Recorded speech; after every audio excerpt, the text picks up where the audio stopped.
ফেনীর আলোচিত নুসরাত হত্যা মামলায় অধ্যক্ষ সিরাজসহ 2 জনের মৃত্যুদণ্ড বহাল।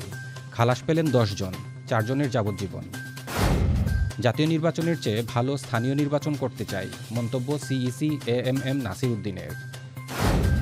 দলের নাম ভাঙিয়ে অনৈতিক কর্মকাণ্ডে না জড়াতে নেতাকর্মীদের সতর্ক করেছেন বিএনপির ভারপ্রাপ্ত মহাসচিব রুহুল কবির রিজভী।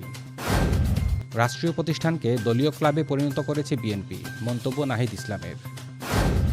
নিষিদ্ধ রাজনৈতিক সংগঠন ছাড়া সবাই সভা সমাবেশ করতে পারবে, বললেন আইনমন্ত্রী। রংপুরে শিক্ষক পরিবারে 4 খুন, আদালতে 2 আসামির স্বীকারোক্তি। কলকাতায় 2 দিনে বন্ধ 2 শতাধিক হোটেল, বিপাকে বাংলাদেশি পর্যটকরা। এবং বাংলাদেশের সঙ্গে খেলতে বাফুফেকে একগুচ্ছ শর্ত ব্রাজিলের।